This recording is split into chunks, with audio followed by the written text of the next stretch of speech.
지난주에 우리가 살펴봤던 설교의 제목은 온유와 기도라는 것이었습니다. 이삭의 온유함이 어떻게 기도와 연결되는가 하는 것을 살펴봤습니다. 지난주에 설교 시작하면서 제가 이삭과 관련해서 이런 이야기를 했어요. 교회 안에서 이삭과 관련해서 일반적으로 알려져 있는 내용은 이삭이 자신을 번제로 드리는 사건과 관련해서는 순종의 사람이고, 또 지난주에 살펴봤던 우물 사건과 관련해서는 인내의 사람, 온유의 사람, 화평의 사람으로 알려져 있다 하는 것입니다.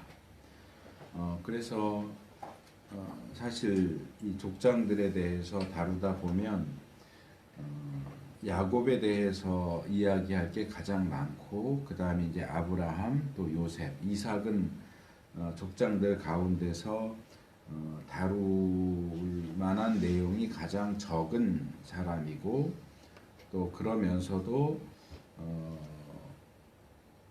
족장들 가운데서는 굉장히 긍정적으로 순종의 사람과 온유의 사람으로 알려져 있습니다.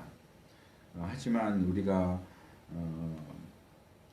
이삭에 대해서 이제 오늘까지 4번 이렇게 살펴보면서 이삭도 온전한 사람은 아니다. 그에게도 단점과 문제가 있었다 하는 것을 한번 살펴봤습니다. 그가 그랄에 갔을 때 아내를 누이라고 속였던 것을 살펴봤지만, 오늘 이제 살펴보려고 하는 오늘 설교의 제목은 고기와 기도입니다. 고기와 기도라고 하는 제목은 좀 이상하게 들릴 수 있겠지만, 이삭이 고기를 좋아하는 그의 그 식성, 고기에 대한 탐식 또는 탐욕이 어떻게 그의 기도에 악영향을 끼쳤는가 하는 것이 오늘 설교의 주된 내용입니다. 그래서 이삭의 생애와 관련해서 어떻게 보면 최악의 모습,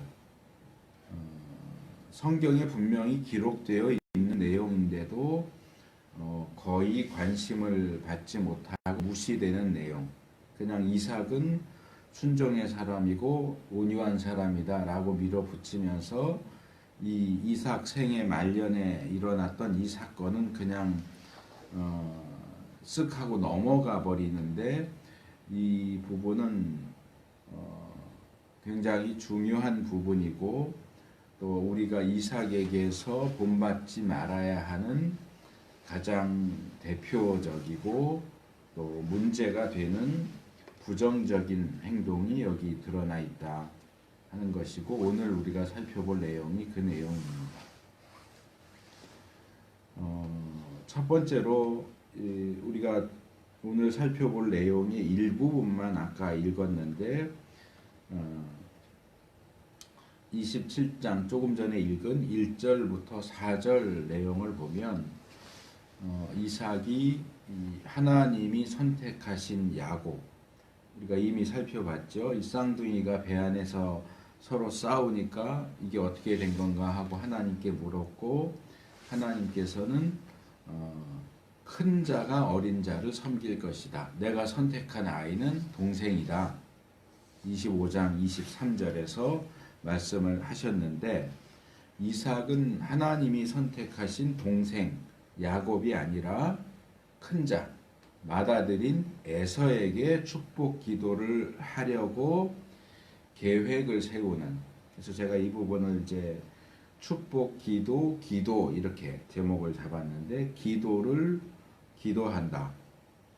이 뒤에 나오는 기도는 이제 한문 표현이라서 어떤 일을 이루려고 꾀한다, 또는 바라는 것을 이루려고 꾀한다, 이런 이제 뜻을 가진 또 다른 단어입니다.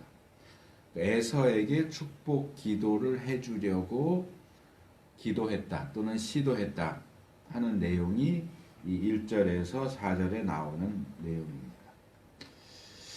아마도 그래서인 것 같은데, 이 사건을 소개하는 27장 1절 상반절을 보면 이삭이 나이 많아 눈이 어두워 잘 보지 못하더니 라고 이삭을 소개하면서 시작합니다.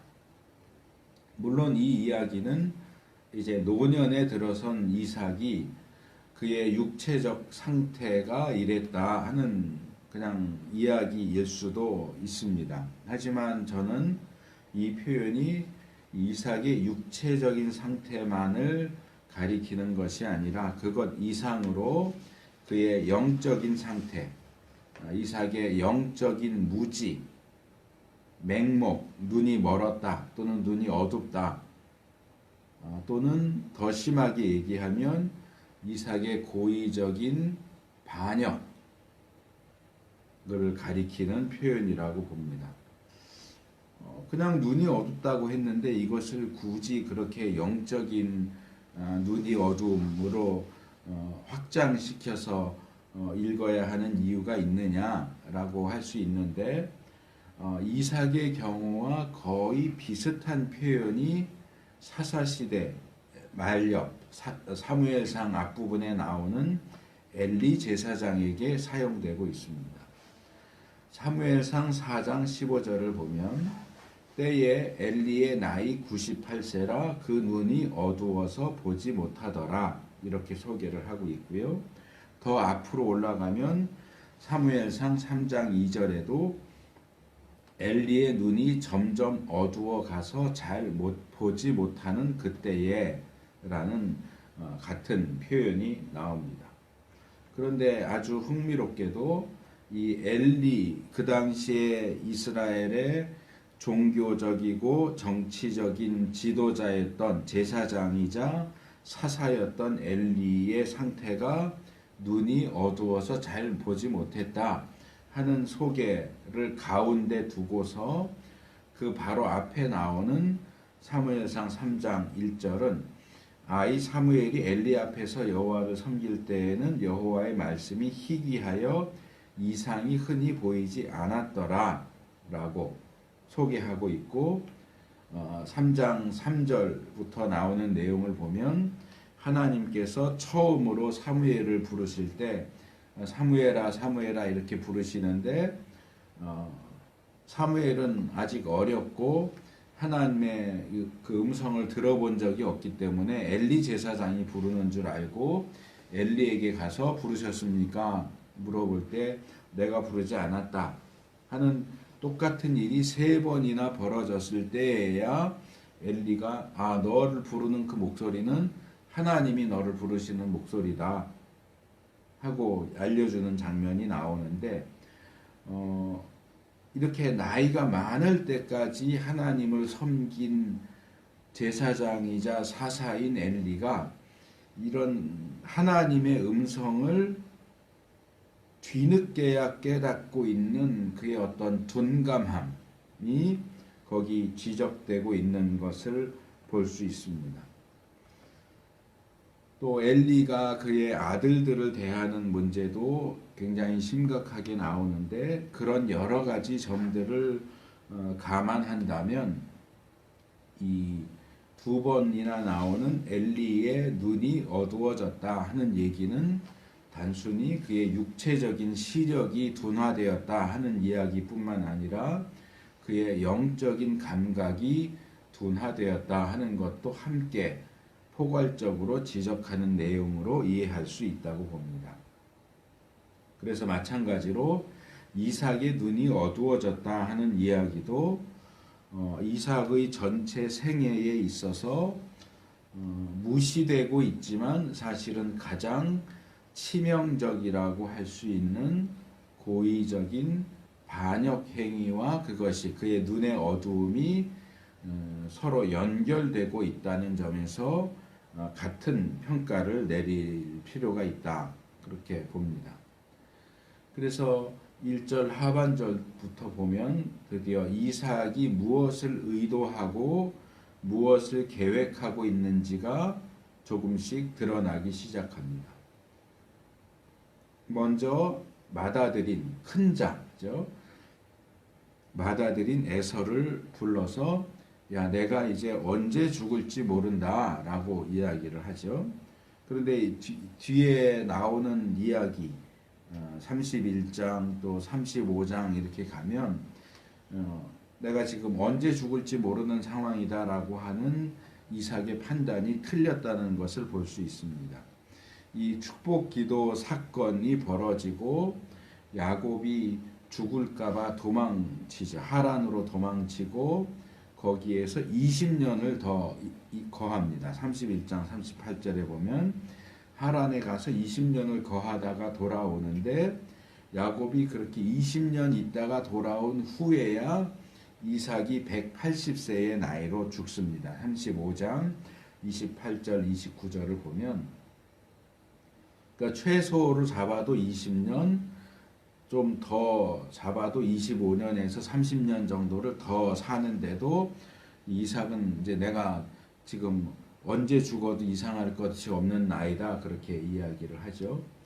어쨌든 뭐 그것은 미래의 일이니까 확실하게 알 수는 없었을 것이고 이삭으로서는 자신의 죽음을 예상하고 이제 죽기 전에 내가 정말 원하는 것, 내가 계획하는 일을 이제 실행에 옮겨야 되겠다라고 결정을 내린 것 같습니다.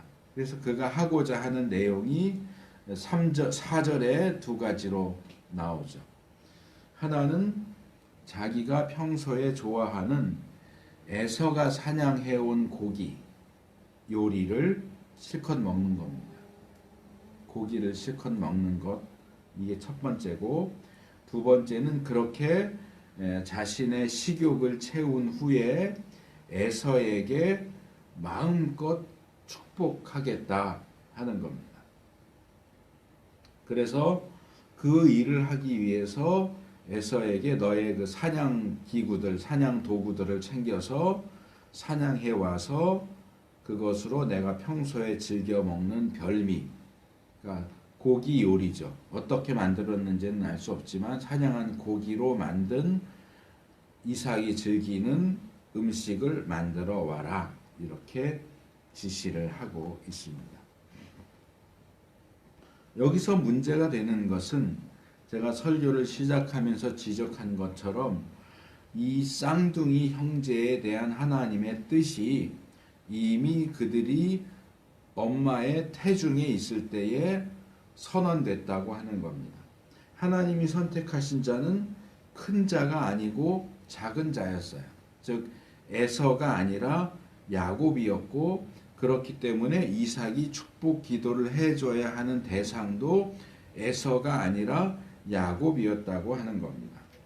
물론 하나님이 작은 자를 선택하셨다 하는 내용은 25장 23절에 보면 이것도 제가 지난번 설교하면서 지적을 했지만 리브가에게 주신 응답이었기 때문에 이삭은 그 사실을 알지 못했다 이렇게 볼 수도 있겠지만 저는 이삭과 리브가의 그런 친밀한 관계를 생각할 때에 이 중요한 이야기가 이삭에게 전달되지 않았을 리가 없다 그렇게 봅니다.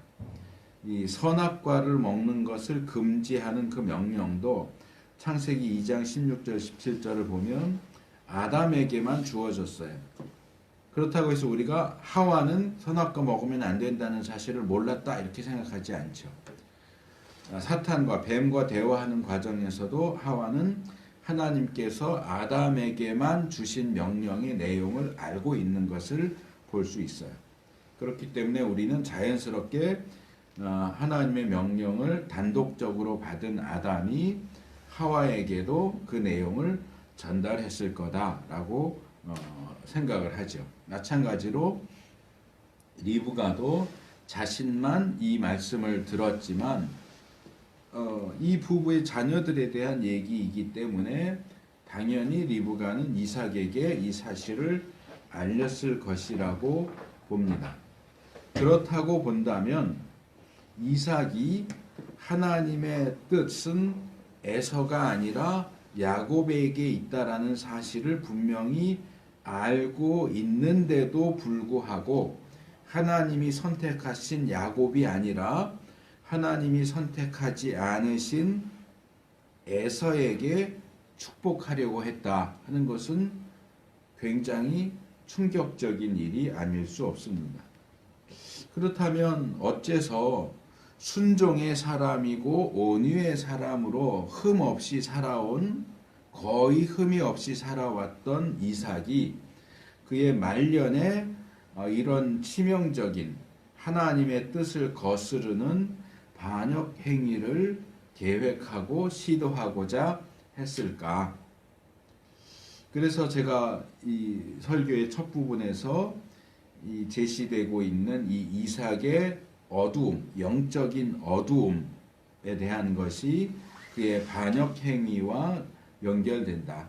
그가 영적으로 어두워졌기 때문에 하나님의 뜻을 모르는 것이 아닌데 알면서도 야곱이 아닌 에서에게 축복 기도를 하려고 하지 않았겠느냐라고 먼저 지적을 한 것이고, 그것에 덧붙여서 추가적으로 이 본문의 3절, 4절과 또 앞에 나온 창세기 25장 28절 말씀들은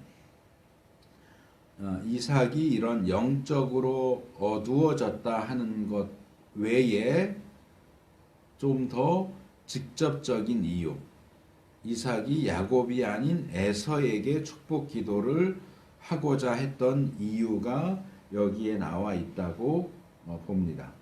자, 이삭이 에서에게 뭐라고 얘기합니까? 너의 사냥 도구를 가지고 들러 나가서 나를 위해서 사냥해라. 나를 위해서 사냥해라.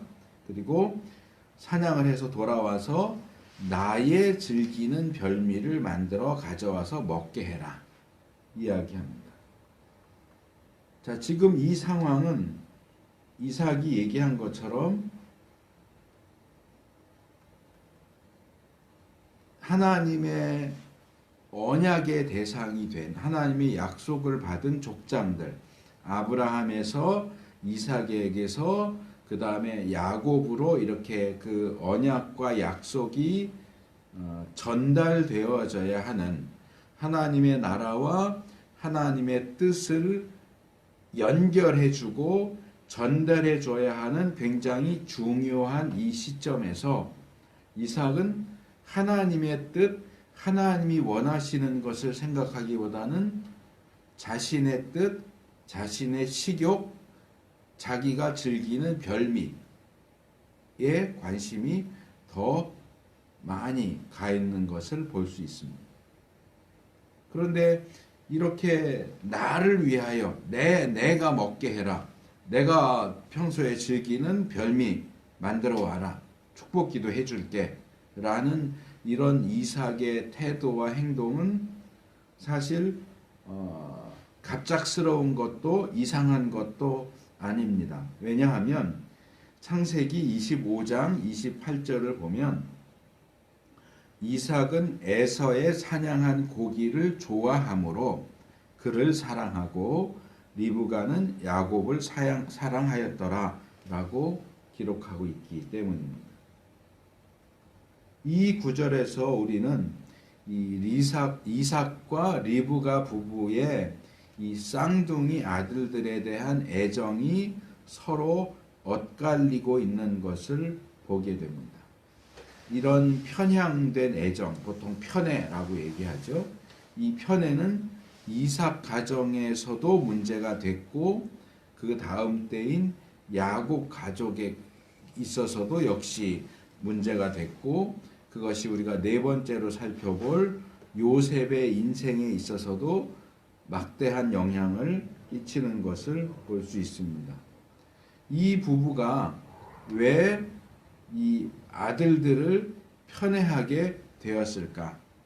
조금 전에 소개한 25장 28절은 이삭이 에서를 사랑한 이유는 에서가 사냥한 고기를 좋아했기 때문이다 라고 밝히고 있습니다. 아마도 이삭은 소위 말하는 육식형 인간, 채식보다 야채나 과일보다 고기를 더 좋아하는 사람이었던 것 같고, 또 하나 거기에 덧붙여서 미식가였던 것 같아요. 맛있는 음식을 좋아하는 사람. 저는 이 미식가들을 만나본 경험이 별로 없지만 한 명 예전에 교회에서 사역하면서 본 적이 있는데 음식을 많이 먹지도 않아요. 이렇게 먹어도 조금밖에 안 먹는데 어디에 어느 식당이 맛있다 그러면 꼭 찾아가서 먹더라. 시간과 거리와 이런 것들, 비용 이런 것들 계산 안 하고 그 맛보는 거, 많이 배부르게 먹지도 않고 딱 맛보는 걸 위해서 멀리까지도 그 맛있는 음식을 찾아서 가서 음식을 먹는 것을 본 적이 있습니다. 왜 이삭이 고기를 좋아하는 것뿐만 아니라 미식가라고 이야기하느냐? 우리가 지난주에 이삭이 그랄에서 거부가 됐다 하는 이야기를 살펴봤습니다. 거부인 이삭은 자기가 원한다면 언제든지 자기 소유의 소나 염소나 양이나 그런 고기를 먹을 수 있었어요. 언제든지 고기를 먹을 수 있었어요. 그런데 이삭이 즐긴 것은 소나 양이나 염소 고기가 아니고 에서가 사냥해 온 고기예요. 야생의 고기죠. 들짐승의 고기를 즐겼다는 얘기는 이삭이 미식가였다는 사실을 증명한다고 저는 생각을 합니다. 그래서 어떻게 보면 정말 어처구니 없어 보일 수 있겠지만 이삭의 그 고기를 좋아하고 미식가적인 그의 기질이 그의 영적인 어두움을 가져온 직접적인 원인이 아니겠느냐. 하나님이 선택하신 야곱보다도 선택받지 못한 에서를 더 좋아하고 심지어는 그 에서에게 축복 기도를 하겠다 라고 결정을 내리게 된 가장 중요한 원인이 바로 고기가 아니냐 하는 겁니다. 한편 리브가가 야곱을 편애한 이유는 나오지 않아요. 아마 어쩌면 이 하나님의 뜻을 직접적으로 전달받았기 때문에 내가 선택한 건 동생이다 했기 때문에 동생인 야곱을 더 사랑했을 수도 있고요. 거기에 덧붙여서 볼 수 있는 것은 지금 25장 28절 말씀을 설명하고 있는데 바로 그 앞에 나오는 27절을 보면 이 부부의 편애의 또 다른 원인을 추측할 수 있게 해주는 내용이 나옵니다. 거기 보면 그 아이들이 장성함에 에서는 익숙한 사냥꾼인 고로 들사람이 되고 야곱은 종용한 사람인 고로 장막에 거하니 이렇게 되어 있습니다. 그래서 들사람이 되고 장막에 거했다. 그래서 이삭은 에서가 잡아오는 고기를 좋아해서 에서를 사랑했고 리브가는 야곱을 사랑했다. 이렇게 얘기가 연결되는 거예요. 그래서 이삭과 리브가의 이야기를 이렇게 읽다 보면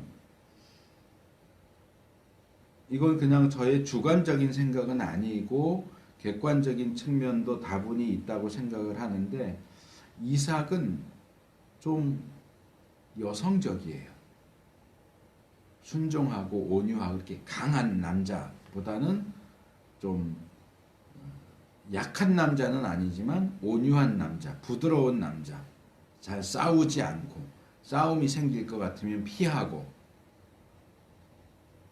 힘든 상황에서도 순종하고 좀 여성적이고 유한 성품이고 리브가는 반대로 남성적이에요.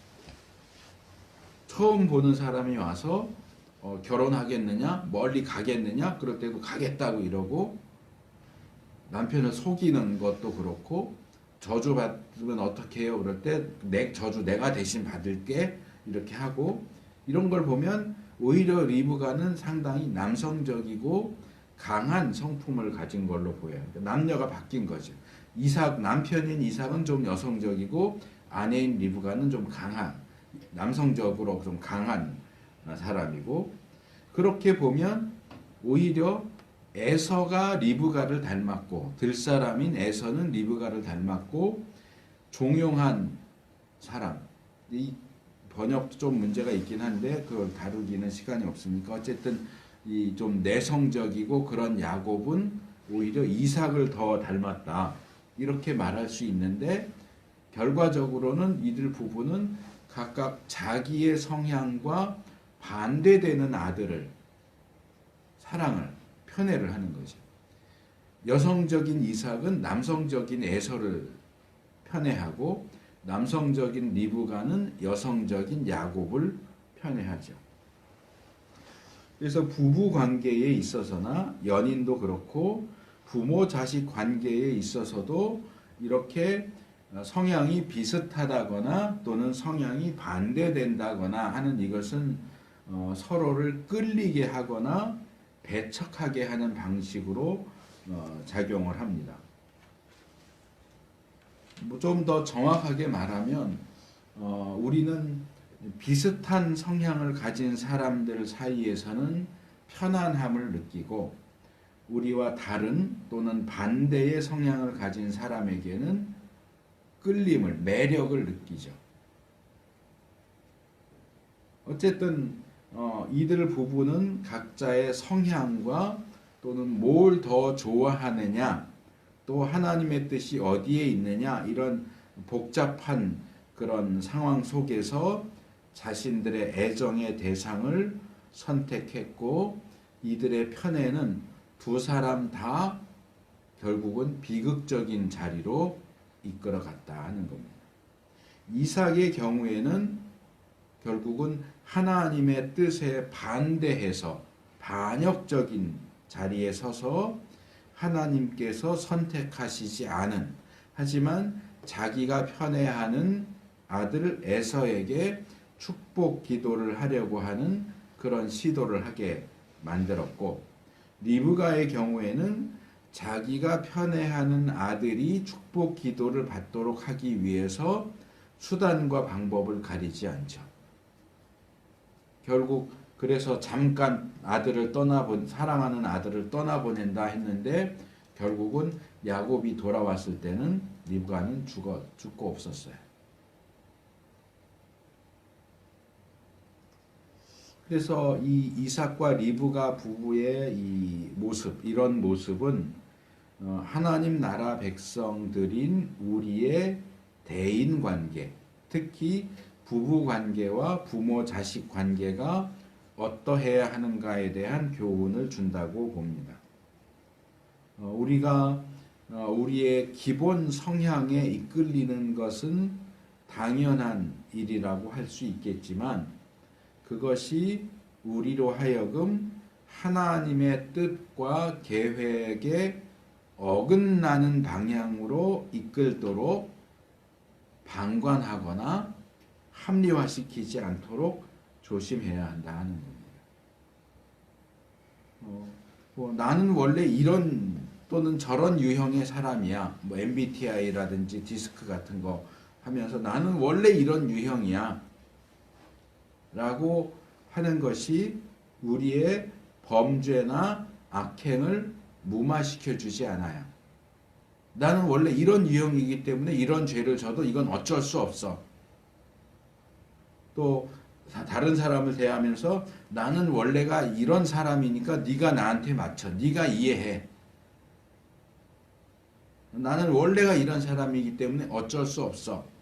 이런 식으로 자기 합리화를 하지 말아야 된다.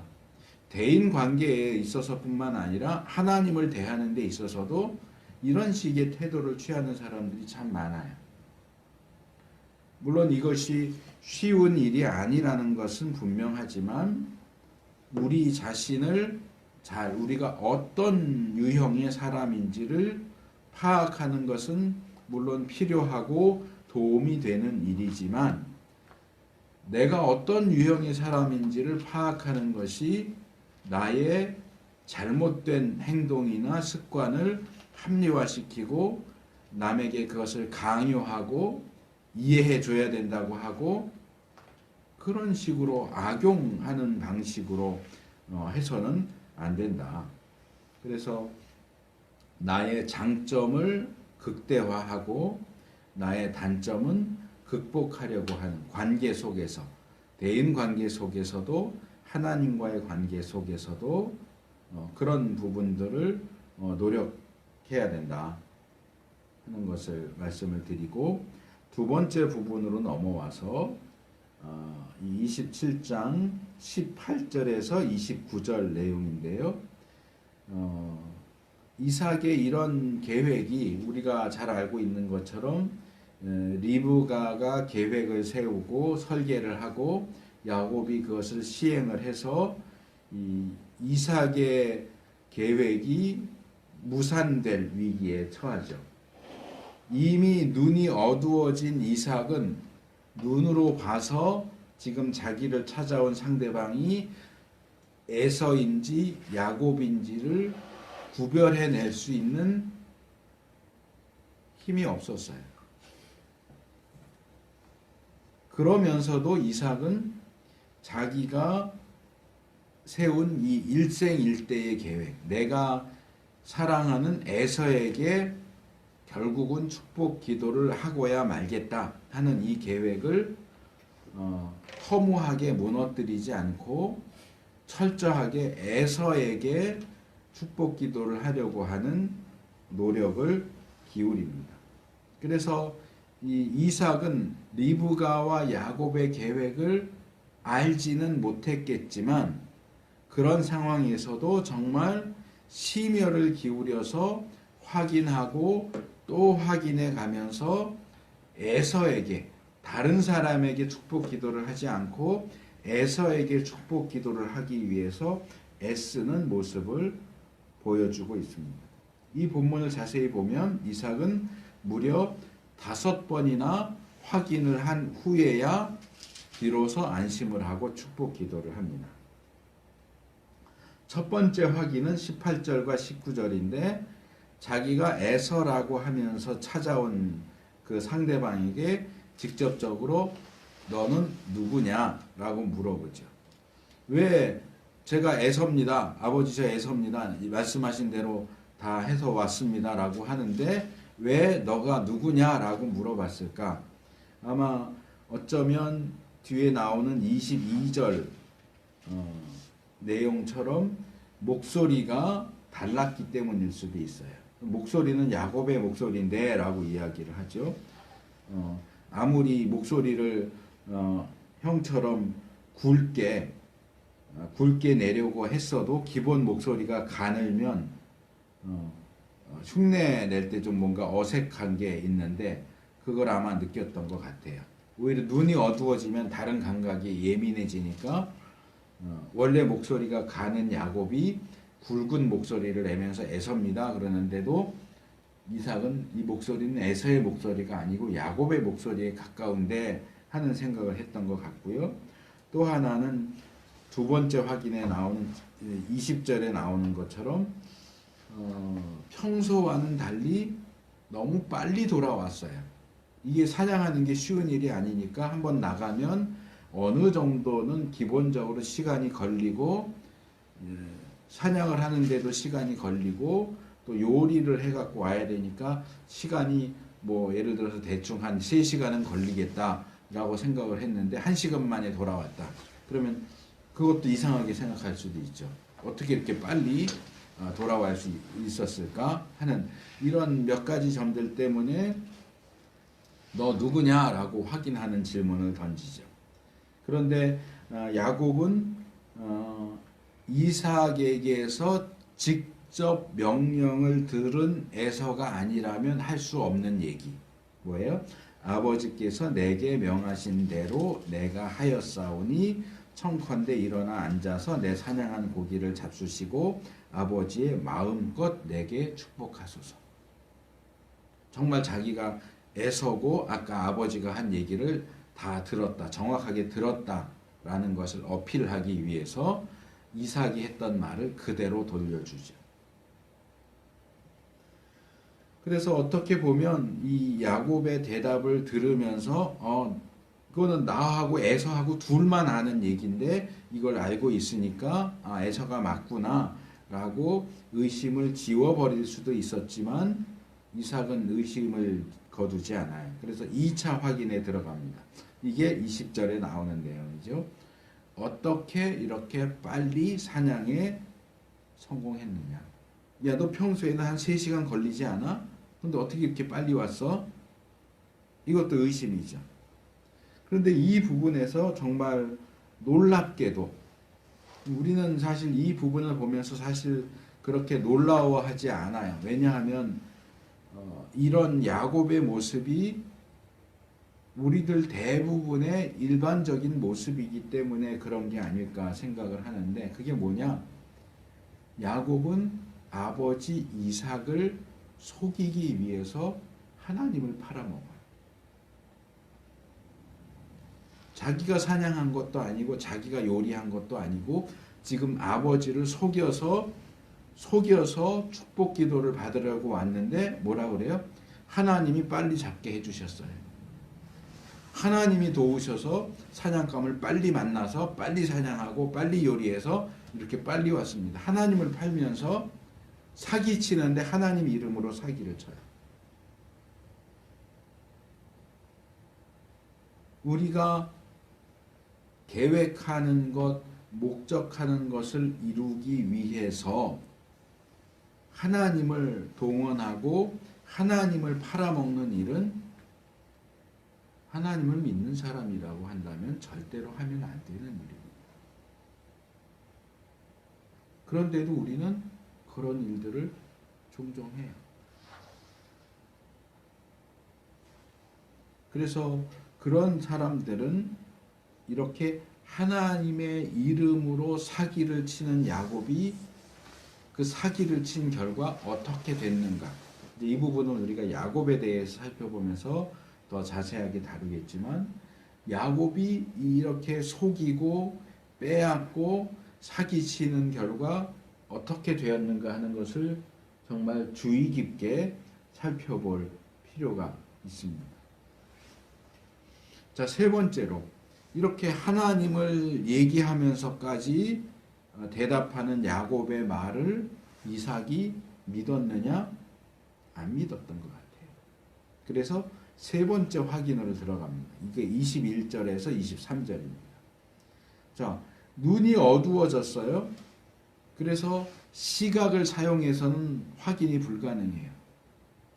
청각 가지고도 확인이 목소리가 야곱처럼 들리기 때문에 야곱이 아닐까 의심은 하지만 확실하게 야곱인지 에서인지를 확인하지 못하니까 계속 그것을 확인하기 위해서 계속해서 시도를 하는 거예요. 시각과 청각이 안 되니까 이번에는 촉각을 사용합니다. 뭐라 그래요? 나한테 가까이 와라. 네가 정말 에서인지 아닌지 내가 만져봐야 되겠다. 그러면서 슬쩍 거기 덧붙여서 음성은 야곱의 목소리인데 라고 쿡 찔러보죠. 어쩌면 너가 정말 에서가 아니고 야곱이라면 너가 양심에 찔린다면 빨리 실토해 하는 그런 어떤 의도가 담겨져 있지 않을까라는 생각이 들어요. 목소리는 야곱의 목소리인데 말하는 거 보면 에서밖에 알 수 없는 얘기를 이야기하고 하나님까지 이야기를 하니까 내가 눈으로도 확인이 안 되고 귀로도 확인이 안 되니까 내가 만져봐야 되겠다. 그런데 야곱은 이미 이런 상황에 대해서 대비를 했어요.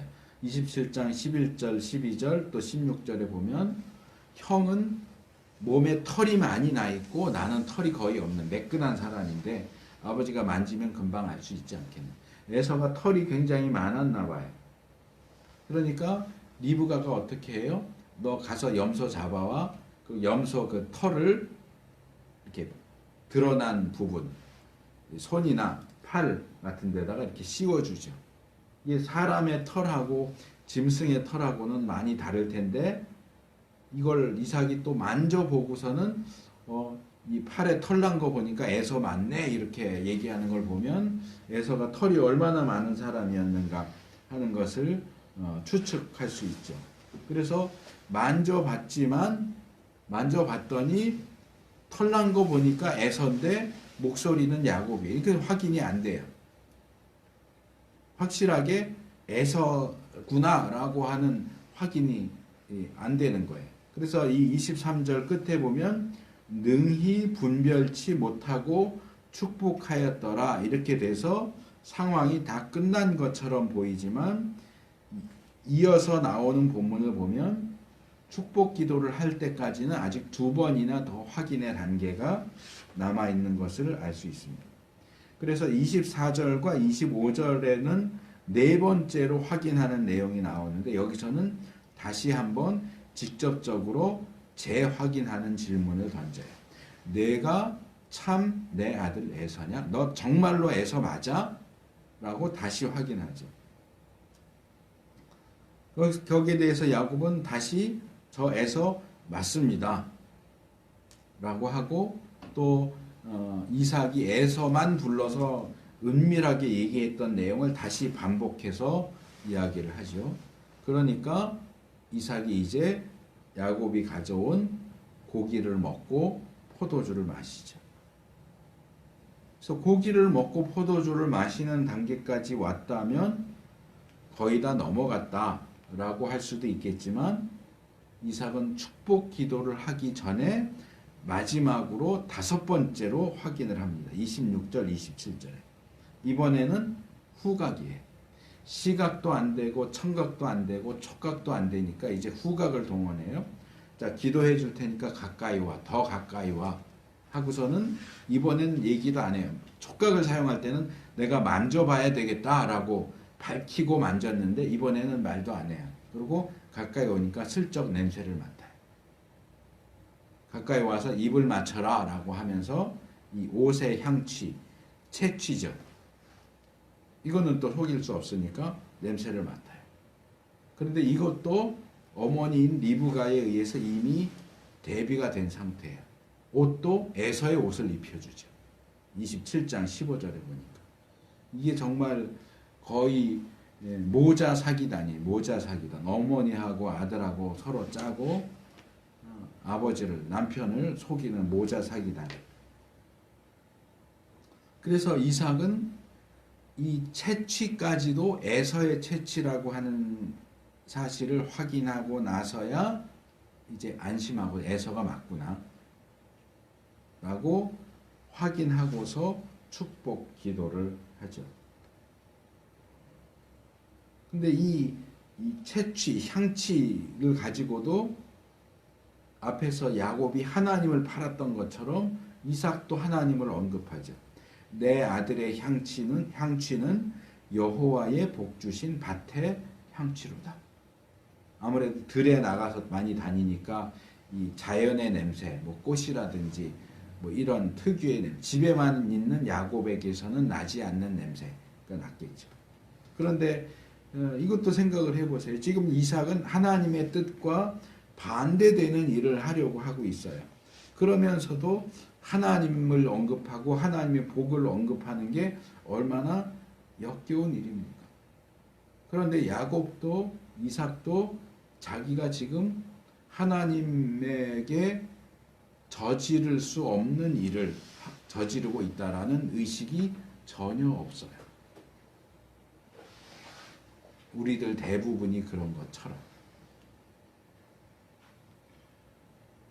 그래서 27장 28절 29절은 이삭이 상대방이 에서라고 확신한 가운데서 드리는 축복 기도의 내용이 제시되고 있습니다. 그래서 이삭은 하나님께서 에서에게, 지금 실제로 기도를 받는 것은 야곱이지만 이삭은 지금 에서에게 축복을 하고 있어요.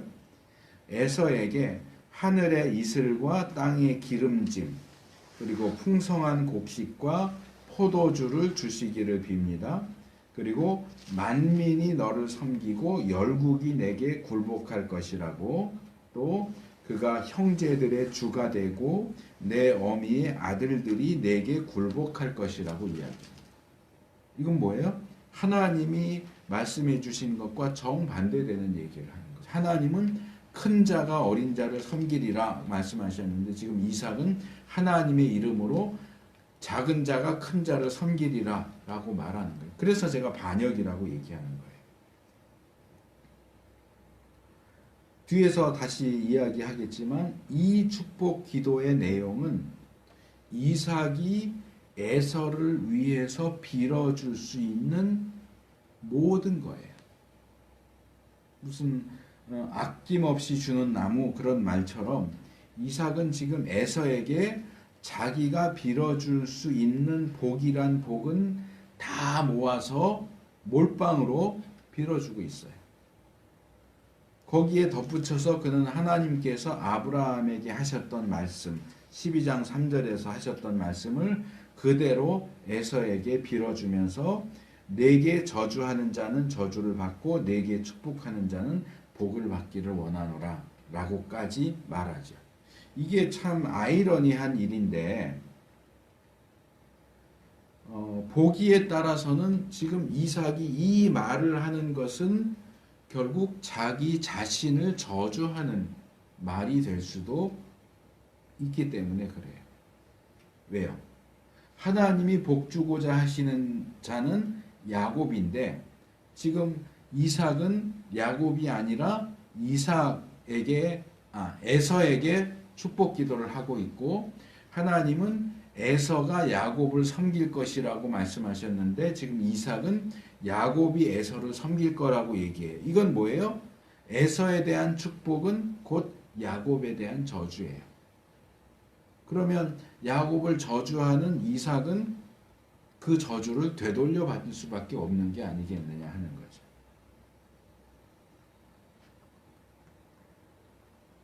이렇게 이삭이 에서에게 축복 기도를 하려고 한 것은 정말 아주 심각한 행동이었습니다. 문제가 정말 많은 행동이었어요. 그리고 이어지는 상황과 내용들을 이제 두 가지를 말씀드릴 건데, 그것을 통해서 이게 얼마나 심각한지가 더 확실하게 드러납니다. 27장 33절로 넘어오면 이 야곱이 돌아가고 이제 정말 에서 본인이 찾아왔을 때 뒤늦게 축복 기도를 잘못했다 하는 사실을 알게 된 이삭이 어떤 반응을 보이고 축복 기도가 얼마나 확실한 것인지에 대해서 이야기하는 내용이 나옵니다. 이삭은 사태를 파악하고서는 여기 보면 심히 크게 떨었다. 그러면서 그렇다면 사냥한 고기를 내게 가져온 자가 누구냐? 라고 묻죠. 그런데 에서 본인이 온 상황에서 에서인 것처럼 속여서 축복 기도를 받고 돌아간 사람이 누구인지를 이삭이 정말 몰라서 묻는 건 아니죠. 그동안도 이삭은 지금 자기를 찾아온 아들이 본인은 에서라고 말하지만 야곱이 아닐까라고 의심을 하고 있었잖아요. 그 의심이 결국 사실로 드러난 상황에서 이삭은 그냥 떤 정도가 아니라 크게 떨었고, 그냥 크게 떤 정도가 아니라 심히 크게 떨었다. 왜 이렇게 강조된 표현을 사용하고 있는 심히 크게 떨었을까? 저는 세 가지 정도를 추측을 할 수 있다고 생각하는데, 첫째는 그가 이렇게 은밀하게 그리고 꼼꼼하게 확인을 거듭하면서 행한 축복 기도가 결국은 자기가 원하는 에서가 아닌 야곱에게 돌아갔다는 사실을 확인하고, 야, 이거 낭패했다, 실패했다, 너무 실망하고 충격을 받아서 이런 반응을 보이지 않았을까. 두 번째로는 그렇게 하나님의 뜻이 뭔지는 알아요. 야곱에게 하나님의 뜻이 있는 건 알아요. 근데 나는 그게 싫은 거야. 나는 에서가 더 좋거든. 그래서 하나님의 뜻에 반대해서 에서를 축복하고 싶었는데도 불구하고 내가 그렇게 용의주도하게 에서를 축복하려고 시도했는데도 불구하고 결국 나는 하나님 손에서 벗어나지 못했다. 흔히 부처님 손 안에 있는 손오공 얘기를 하는 것처럼 하나님 손 안에 있는 이삭, 하나님의 손을 벗어나지 못했구나.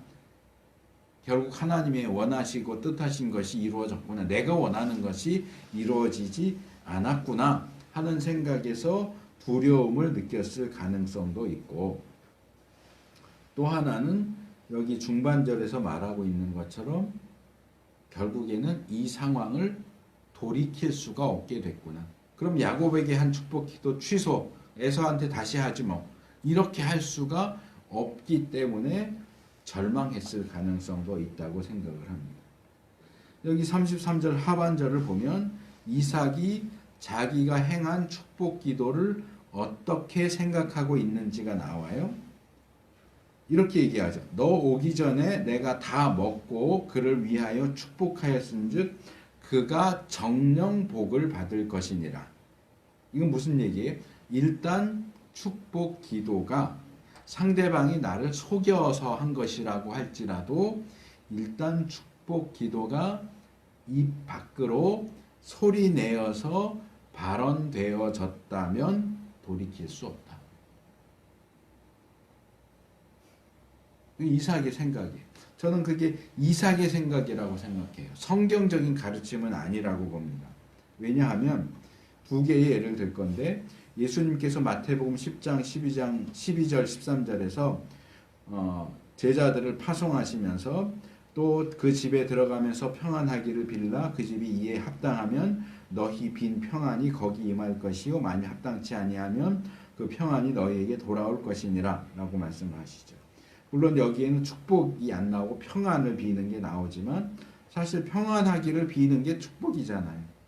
그러니까 복을 또는 평안을 빌어도 상대방이 그 복과 평안에 합당하지 않다면 그 복이 그 사람에게 가지 않는다고요. 오히려 빌어준 사람에게 되돌아온다. 그러니까 이것은 축복은 그냥 한다고 해서 절대적인 효과를 가져오는 것이 아니다. 축복을 해도 상대방이 그 축복을 받기에 합당한가 아니냐에 따라서 주어지기도 하고 주어지지 않기도 한다 하는 어떤 원칙적인 원리적인 내용을 보여주는 거예요. 또 잠언 26장 2절에도 보면 까닭 없는 저주는 참새에 떠도는 것과 제비에 날아가는 것 같이 이르지 아니하느니라 라는 내용이 나오는데, 축복이 아니라 그것과 반대되는 저주의 경우도 같은 작동 원리, 메커니즘을 가지고 있다. 근거가 있다면 그 저주가 임하겠지만 근거 없는 저주는 임하지 않는다. 역시 근거 없는 축복도 임하지 않는다. 그래서 저는 이 발언은 이삭의 개인적인 생각이고 성경적인 내용은 아니다라고 생각을 하는데, 근데 여기서 중요한 것은 축복이나 저주가 어떤 식으로 작용하느냐가 아니고 축복 기도를 한 이삭이 그 축복 기도를 어떻게 이해하고 있었느냐 하는 거예요. 이삭은 자기가 행하는 축복 기도가 이렇게 돌이킬 수 없는 것이라고 생각을 하고 있었어요. 그런데도 불구하고 그는 심혈을 기울여서 하나님이 선택하지 않으신, 하나님이 선택하신 야곱이 아니라 하나님이 선택하지 않으신 에서에게 그 돌이킬 수 없는 축복 기도를 하려고 했다는 거예요. 이건 더 못된 거죠. 이삭한테는 미안한 얘기지만 정말 못돼 처먹은 거죠. 어떻게 그 돌이킬 수 없는 축복 기도를 하나님이 선택하지 않은 사람한테 할 수가 있어요? 이건 정말 고의적인 반역인 거예요. 이런 반역적인 행동이 얼마나 심각한가 하는 것이 27장 34절에서 40절 본문에도 더 두드러지게 나옵니다. 보통 이 본문도 그냥 스치듯이 지나가 버리지만 이 본문도 굉장히 중요합니다. 아버지가 야곱에게 속아서 잘못 축복 기도를 했으면서도 그 축복 기도를 돌이킬 수 없다, 취소시킬 수 없다라고 하니까 에서가 방성대곡을 하면서 이렇게 간교하게 와서 복을 빼앗은 야곱을 비난하죠. 그러면서 아버지에게 그럼에도 불구하고 나에게 줄 남겨진 복, 남은 복이 있지 않겠느냐라고 말하죠. 남은 복, 남겨진 거, 그래도 조금이라도 남겨놨을 거 아니에요? 라고 얘기하는데 거기에 대해서 이삭이 뭐라고 대답합니까? 내가 그를 너의 주로 세우고 그 모든 형제를 내가 그에게 종으로 주었으며 곡식과 포도주를 그에게 공급하였으니 아들아 내가 내게 무엇을 할 수 있어요? 남은 거 없다 그 얘기.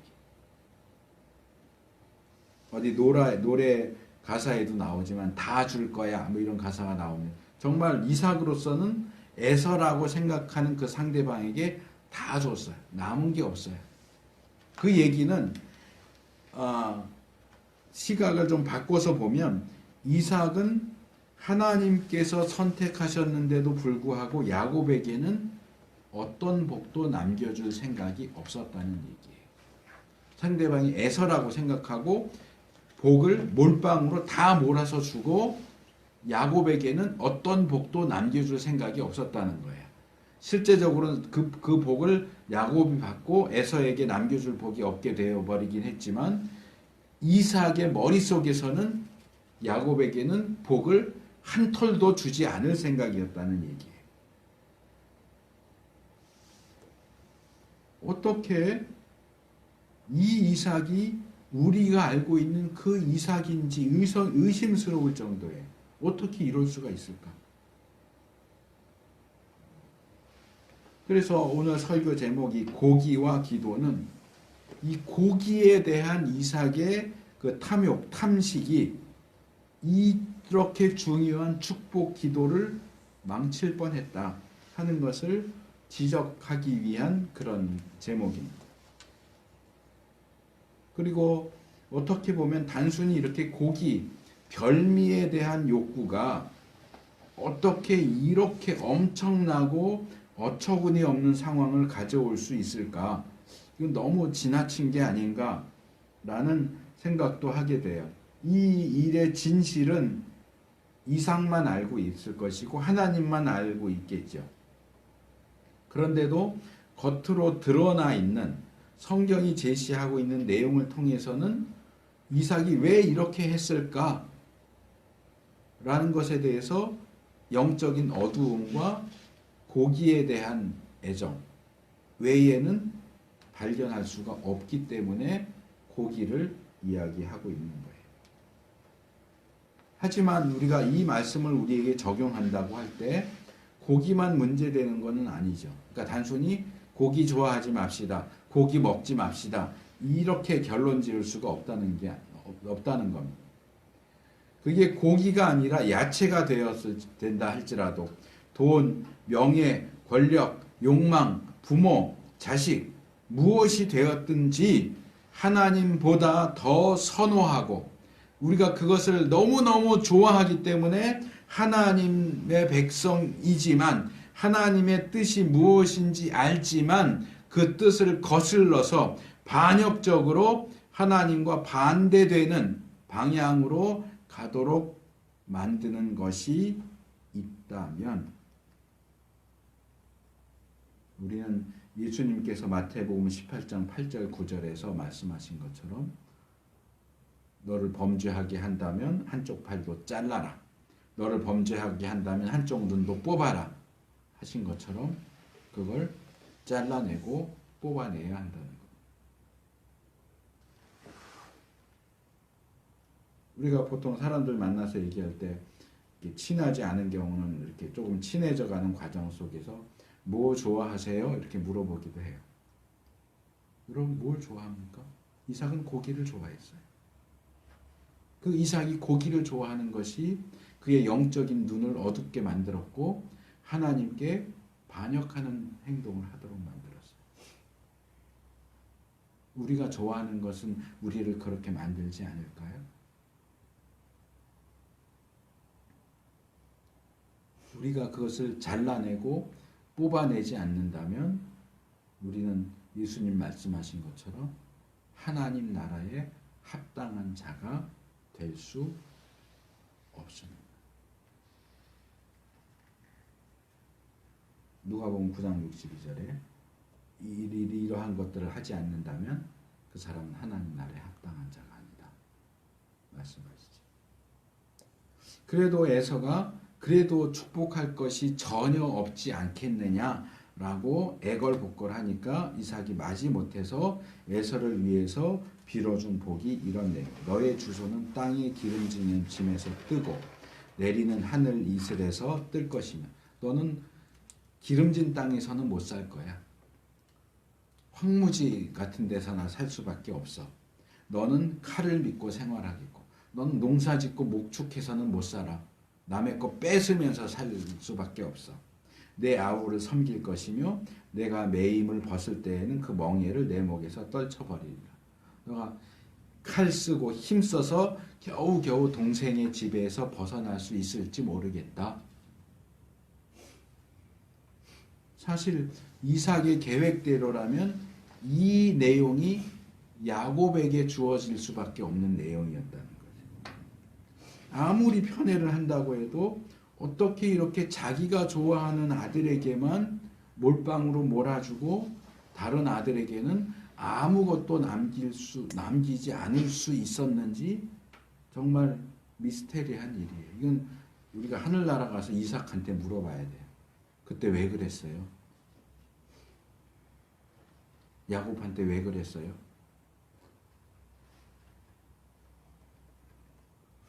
자, 이런 실망스러운 모습으로 이삭에 대한 이야기가 끝났다면 정말 당황스럽고 허무했을 텐데 그나마 다행인 것은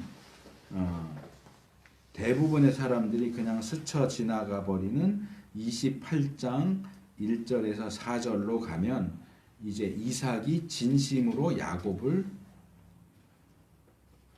축복하는 내용이 나옵니다. 이삭이 결혼 문제로 야곱을 떠나보낸 것도 사실은 리브가의 계략에 의한 것이기는 했지만 그럼에도 이삭이 야곱을 떠나보내면서 진심으로 축복하면서 떠나보냈다는 사실이 저는 중요하다고 생각을 해요. 여기서 이삭이 야곱에게 행하는 축복 기도와 그 내용은 정말 감격스럽습니다. 특별히 3절, 4절 전능하신 하나님이 내게 복을 주어 너로 생육하고 번성케 하사 너로 여러 족속을 이루게 하시고 아브라함에게 허락하신 복을 내게 주시되 너와 함께 내 자손에게 주사 너로 하나님이 아브라함에게 주신 땅 곧 너의 우거하는 땅을 유업으로 받게 하시기를 원하노라. 이렇게 이삭은 시행착오 끝에 드디어 야곱에 대한 하나님의 선택을 수용하고 인정하게 된 것으로 보입니다. 이삭의 반역적인 행동 때문에 충격받고 실망스럽고 걱정되던 마음이 이 본문을 보면서 조금 진정되는 듯한 기분을 느꼈어요. 자, 오늘 우리는 이삭이 식탐으로 말미암아 이 하나님의 원대한 구원 계획, 하나님 나라 건설에 있어서 중요한 부분을 그르칠 뻔했던 내용을 살펴봤습니다. 그나마 마무리를 잘하게 돼서 다행이기는 하지만 사실 이런 이삭의 모습은 우리 모두가 직면하게 되는 문제이기는 합니다. 저는 앞에서 이삭의 경우에는 고기가 문제였지만 우리들 각자의 경우에는 다른 무언가가 문제가 될 수 있다고 지적을 했습니다. 그게 뭔지 저는 몰라요. 본인들이 가장 잘 알겠죠. 내가 하나님보다 더 좋아하는 게 뭘까? 신학적으로는 하나님보다 더 사랑하는 것이 있다면 그것이 우리의 우상이라고 말합니다.